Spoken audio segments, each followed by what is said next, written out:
Si Claire, inamin, naniniwala, matatanggal si BBM at inaming basura na ang Pilipinas. Pag-usapan po natin. Ano raw ba ang nawawala sa Pilipinas? Pag-asa ng mga Pilipino o si VP Sara Duterte? Ako, hinahanap ni Claire si VP Sara. Sino ba raw ang nawawala sa Pilipinas? Pag-asa o si VP Sara? Yan po ang buwelta ng palasyo sa Bise matapos niyang sabing papunta na sa basurahan ang lagay ng Pilipinas. Nagbabalik si Maricel Halili. Lugmok na tayo sa kahirapan. It seems that we are working to go to the dumpster. No? As I said noon. As I said, we are on this road to perdition. Papunta na tayo sa basura. Ang sinabi ni VP Sara, we are on our way to dumpster. And on this road to perdition, somehow walang nakikitang hope yung mga tao dahil wala din silang nakikita mula sa Totoo naman sinasabi ni VP Sara. Kayo ba? May nakikita kayong proyekto? Ako nakikita kong proyekto nila. Proyektong siraan ang Duterte. Mapatunayan ko. Baka sasabihin fake news ako. Saan ka nakakita na yung tatay pinadala sa Hague, sa ICC, base sa illegal arrest? Tapos, yung anak, pinadadaan sa impeachment. Yung ba naman, katanga mo na lang kung hindi mo alam na talagang ang proyekto ng gobyernong ito ay proyektong Duterte. Isipin mo mag-anak, mag-ama, parehas ginigipit. Siyempre, aaminin ba nilang ginigipit yan? Sabihin, hindi, Coach Oli, hindi totoo yan, fake news ka, hindi ginigipit. Ano yun, tsamba lang? Mag-ama kakasuhan nyo? Naman. Huwag yung binubola taong bayan. Alam mo, natuto na ang taong bayan sa pambubudol. Hindi na sila maniniwala. Diyan pa lang Diyan pa lang, alam na natin. Yung ginawa kay Pastor Kibuloy, kaduktong din dito sa Duterte. Dahil alam nila, malapit na kaalyado si Pastor Kibuloy ng Duterte. Di ba? So, ewan ko lang sa inyo kung hindi nyo pa makita na wala nang proyekto. Meron ba kayo nakikita mga infrastructure? Bumababa ang presyo ng bilihin? Bumababa ang krimen? Anong bago sa Pilipinas? Bagong balita para sirain ng Duterte. Yan. Nararamdaman natin yan. Ang biradang ito ni Vice President Sara Duterte pinalaga ng palasyo. Nawawala ang pag-asa ng mga Pilipino. Hindi ba siya yung nawawala sa Pilipinas? Ayun, hinahanap. Hinahanap ni Claire si VP Sara. Sige, tuloy. Sige. Anong gusto mo kay VP Sara? Sabi ni Palace Press Officer Undersecretary Claire Castro, baka mas lumala pa kung ang mga gaya raw ni VP Sara ang mamuno sa Pilipinas. Hindi ba mas magiging mapupunta tayo sa dumpster? Ito, sabi niya, hindi ba mas lalong magiging mapupunta tayo sa dumpster? Ibig sabihin, mas magiging basura tayo. So ito, nadulas. Alam mo kasi minsan, ang kadaldalan, nilalagay sa lugar. Ano siya PCO siya pero ang PCO ay hindi para atake ng atake sa Duterte. Hindi para sagutin ng Duterte. Ipakita kung ano ang proyekto. Nakita nyo na? Yan ang trabaho ng PCO. Ipakita kung anong ginagawa ng gobyerno. Para ipakita ang proyekto ng gobyerno. Hindi yung sagutin ng Duterte. Kaya nga sinasabi ko sa inyo, ang proyekto ng gobyerno ay Duterte. Banata ng Duterte.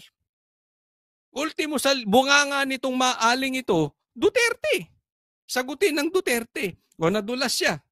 Kadaldalan. Ano sabi niya? Di ba lalo tayo mapupunta sa basura kung ang magiging presidente si VP Sara? Ang magiging leader natin? Di inaamin niyang nasa basura tayo ngayon. Ulitin natin. Baka sabihin nyo, niloloko kayo Pupunta tayo sa dumpster kung ang magiging pangulo natin ay ang mga katulad. Pupunta tayo sa dumpster. Hindi ba mas magiging... di ba mas magiging mapupunta tayo sa dumpster Hindi ba mas magiging mapupunta tayo sa dumpster? kung ang magiging pangulo natin ay ang mga katulad nila VP Sara? Sa akin galing. Fake news ako.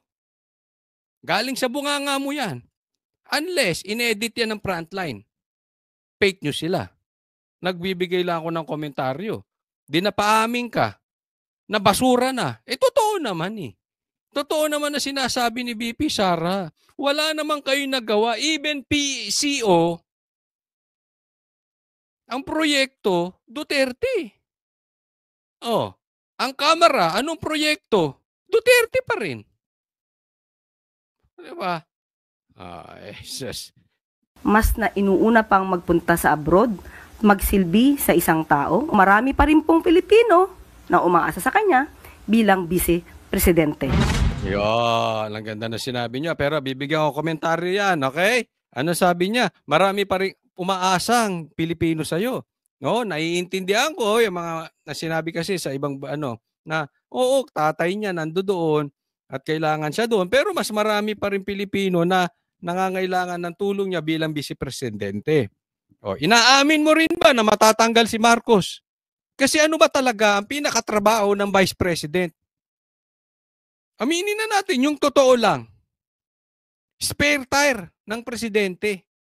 Pag matitigok ang presidente, pag matatanggal ang presidente, o kung ano man mangyayari sa presidente, o kung hindi niya na kayang i-perform ang kanyang trabaho, sinong papalit?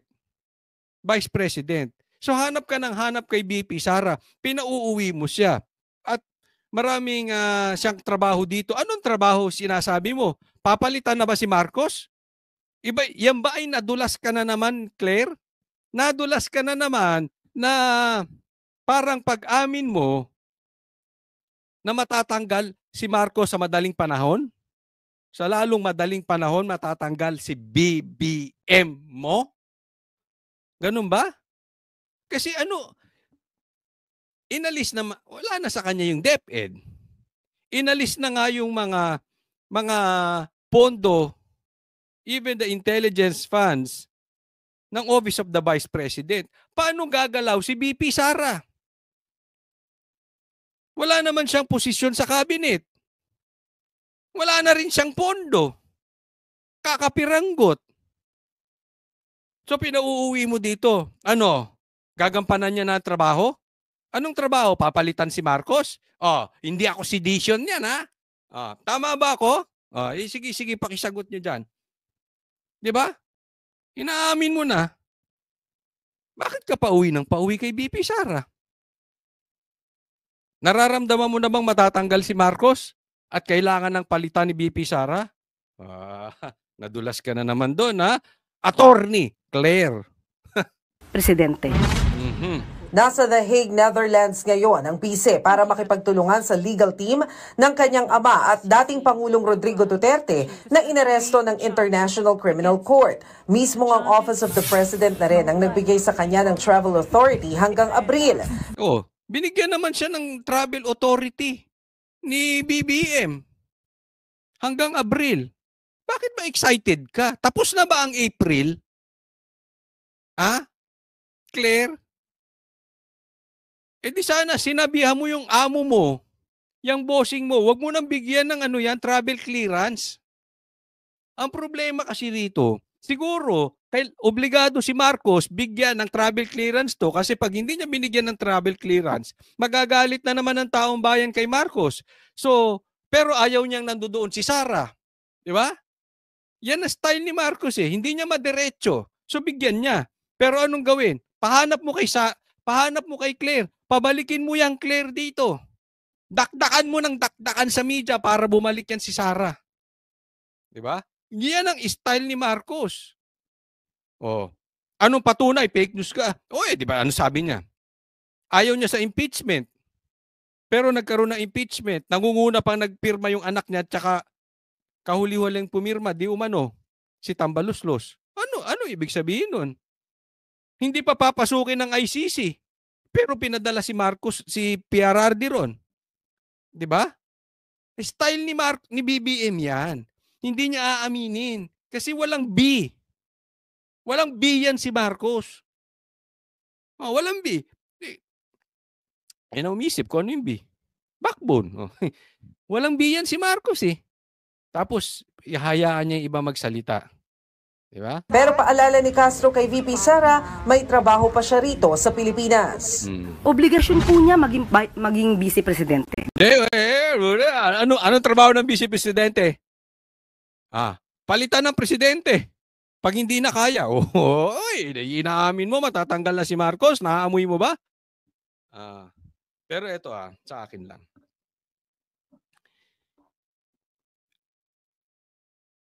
Hindi, ito kasi sa dulo nitong balitan to sasabihin na wala pang sagot si BP Sara patungkol dito.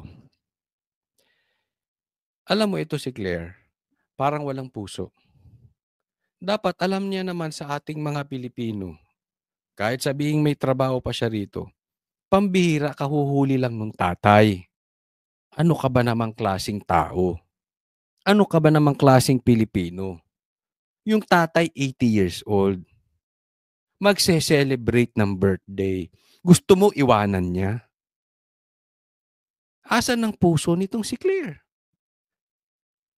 Or inutusan to eh. Salita ni Marcos yan eh. Di ba? Kung hindi salita ni Marcos yan, tanggalin mo yan si Claire.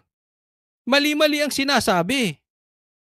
Pero we assume na salita ni Marcos yan. Dahil hindi gumagalaw si Marcos, hindi niya inaalis yan. So ibig sabihin, siya mismo nagpasabi kay Claire. Yusek niya yan eh.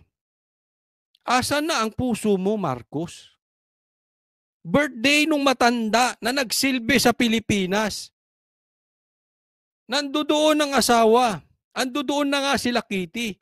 Tapos pababalikin mo rito? Magbe-birthday? Anong klase kayong tao? Grabe naman ata ang kademonyuhan niyan. Hindi ko po kayo iniinsulto pero para sa akin that is too much evil. Hindi na po ata tayo Pilipino. Yung ganyang klase. Yung ganyang klaseng puso. Wala na yung kapwa-tao sa atin. It's all about politics.